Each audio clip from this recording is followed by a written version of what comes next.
नमस्कार मेरे प्यारे दोस्तों। आचार्य महावीर प्रसाद द्विवेदी, मलिक मोहम्मद जैसी और महाप्राण निराला की कर्मभूमि रायबरेली से मैं doctor Kiran Srivastava, assistant professor Hindi, Firoz Gandhi college, Raebareli से आप सभी सम्मानित श्रोताओं का हार्दिक अभिनंदन करती हूँ, अभिवादन करती हूँ। जब जब कागज़ पर लिखा मैंने माँ का नाम, कलम अदब से बोल उठी, हो गए चारों धाम। या माँ मेरे गुनाहों को यूँ धोती है, बहुत गुस्से में होती है तो रो देती है।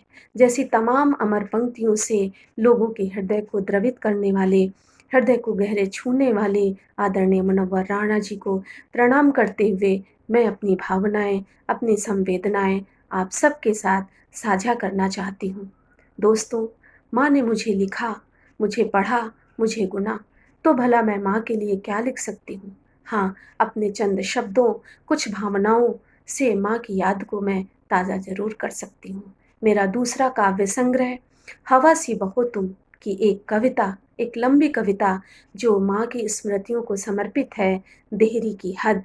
इसी कविता को मैं आज आप सबके सम्मुख प्रस्तुत करना चाहती हूँ। शीर्षक है देहरी की हद।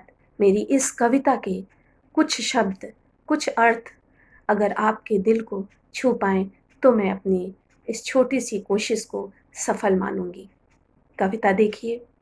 संभावनाएँ अनंत, अतीत में लिपटी हैं स्मृतियाँ।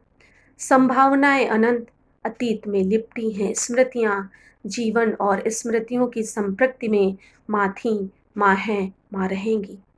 संभावनाएँ अनंत, अतीत में लिपटी हैं स्मृतियाँ। जीवन और स्मृतियों की संपृक्ति में माँ थीं, माँ हैं, माँ रहेंगी। जब तक सांसों का ताना है, स्मृतियों का अंत नहीं। जब तक सांसों का ताना है, स्मृतियों का अंत नहीं। एक लंबी खामोशी हमारी स्मृतियों को ज़िंदा रखती है। एक लंबी खामोशी हमारी स्मृतियों को ज़िंदा रखती है और आँखों की चंचलता अंतर की पीड़ा को प्रत्यक्ष कर देती है। संघर्ष और दुख हमारी असमाप्त यात्रा है। संघर्ष और दुख हमारी असमाप्त यात्रा है और माँ की स्मृतियाँ अकथ महागाथा है।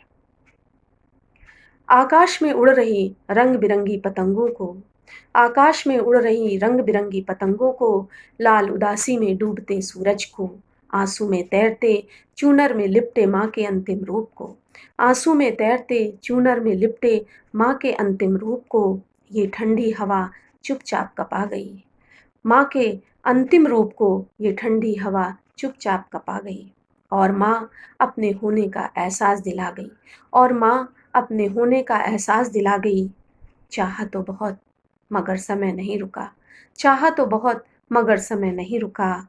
हमारे दुखों की हवेली और अमंगल का आकाश, हमारे दुखों की हवेली और अमंगल का आकाश लिए हुए चली गई माँ। बचपन में उड़ाई गई पतंगों की कहानी अब कौन दोहराएगा? बचपन में उड़ाई गई पतंगों की कहानी अब कौन दोहराएगा? किससे दोहराएंगे? सब कुछ तो वही है, सब कुछ वही है, कुछ भी तो नहीं बदला। घर, छत, दीवार और लोग, बस नहीं है तो माँ। माँ की चारपाई की जगह अब तब्दील हो गई है जलते दिए में। माँ की चारपाई की जगह अब तब्दील हो गई है जलते दिए में। पीली लौ ने बांध लिया था मेरी आँखों को, पीली लौ ने बांध लिया था मेरी आँखों को, गहरा दिया था मन की पीड़ा को। पीली लौ ने बांध लिया था मेरी आँखों को, गहरा दिया था मन की पीड़ा को। हमेशा घर की देहरी छोड़ने में गीले मन से व्यथित होती थी माँ। मेरी कविता का शीर्षक देहरी की हद। इस भाव को जो मेरी माँ कभी भी अपनी देहरी को छोड़ना नहीं चाहती थी, इसीलिए मैंने इस कविता का शीर्षक देहरी की हद रखा है। देखिए, हमेशा घर की देहरी छोड़ने में गीले मन से व्यथित होती थी माँ और आज अपनी पीड़ा के साथ देहरी की हद को पार कर गई। हमेशा घर की देहरी छोड़ने में गीले मन से व्यथित होती थी माँ और आज अपनी पीड़ा के साथ देहरी की हद को पार कर गई। स्मृतियों से बाहर निकल कर देखा, काली रात ढल रही थी। स्मृतियों से बाहर निकल कर देखा, काली रात ढल रही थी, दिया बुझ चुका था, माँ की तरह दिए को भी निर्वाण मिल चुका था। स्मृतियों से बाहर निकल कर देखा, काली रात ढल रही थी, दिया बुझ चुका था, माँ की तरह दिए को भी निर्वाण मिल चुका था, निर्वाण मिल चुका था। आप सबने मुझे सुना, आप सबका बहुत-बहुत आभार, बहुत-बहुत धन्यवाद।